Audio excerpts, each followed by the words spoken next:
Hello, my name is Andy, and I am CEO of We Geek Together, and I want to tell you about the Dead Wars 2025, as well as the 5 different factions you and your party will be able to join for this game. Our purpose is to put the power in the player's hands and have you influence this world. With these 5 factions, you will be able to choose how you support them, how you can help them gain power, and even how you can influence their leaders. This will all lead up to the biggest game of D&D ever played in May 2025, where one faction will rise to power and dominance and be the main faction in Kingdom Grand, and the losing faction will be destroyed permanently. This will change Kingdom Grand's story forever. And this is the heart of TTRPGs, to allow players to influence and change the world. And we want to do that with hundreds of players all over the globe. Use the timestamps below to navigate to the different faction that you want to hear about. The protectors of the old gods are the last believers and the last hope for their gods, and they wield the dying light of those gods. Different religions and beliefs have formed under one banner: protect the old gods, protect the old ways, and protect the world. The protector parties have access to divine acts, where they can call upon the different gods to bless and aid them in battle. If a player takes an action, like a help action or a healing action, that doesn't cause damage, they will gain a point, and they can spend those points to call on different gods, like the god of life or the god of death. One of the most broken powers this faction has access to is the god of time, who will give another player an entire extra turn. I shudder to think what a fighter or a barbarian can do with all those extra attacks. The Arcane Registry solves its problems with magic and knowledge. Everything is a puzzle waiting to be solved. Party members are often seen with a living glyph, a magical creation that seems to be alive.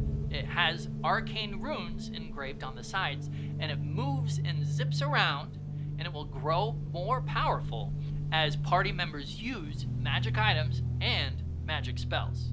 During combat, when a player uses a magical action, the living glyph will gain power, and it can use these powers to blast an arcane blast or to armor a friend, or one of its most broken abilities is Arcane Amp. It will allow a player to cast a spell and cause max damage.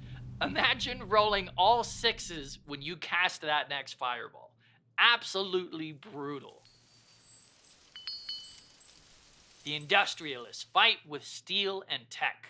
These parties carry around some of the most advanced weapons and technologies available in Kingdom Grand.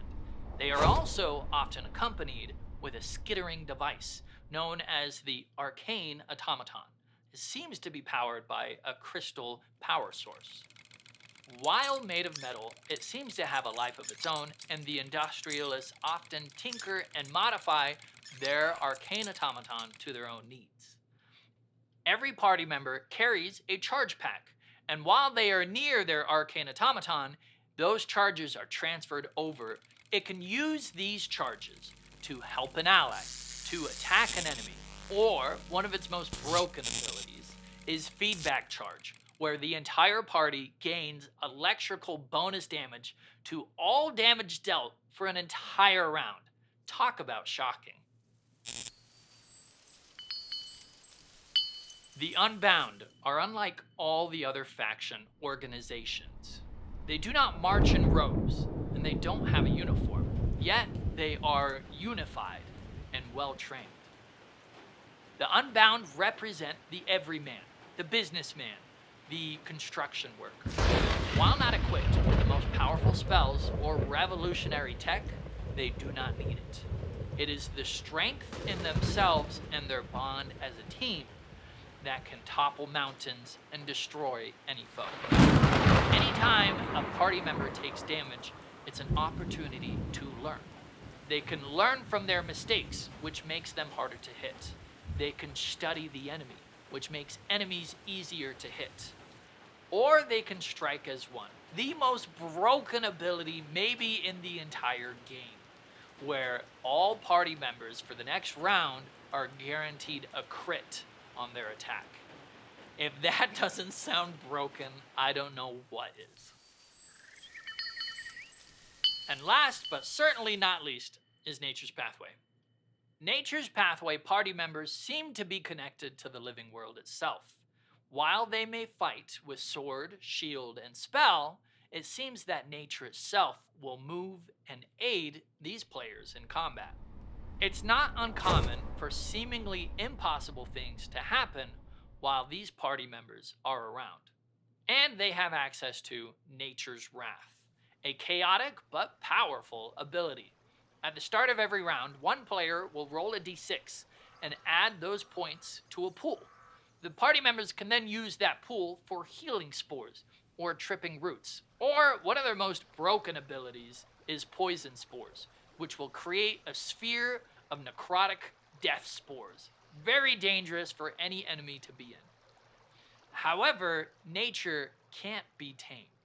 If a player adds too many points to the pool, they will explode in an elemental bomb, causing a bunch of damage to any party member or enemy nearby.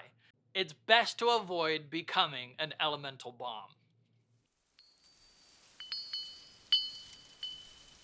You can choose one of these factions to join in Relics of War. This is a free PDF adventure we are releasing, and you can find a link in the description for the download. Anyone, anywhere in the world can play this game, and this will lead up to the Dead Wars 2025. Inside this packet, there are enemy stat blocks, maps, the different faction breakdowns, and the crucial information you need to report to us on the results of your adventure. And stay tuned, there's a lot of other content coming out, more adventures, more ways to support your faction, and even real-life quests and games outside of D&D that will influence this story that we're telling together. Thank you for joining us in the Dead Wars.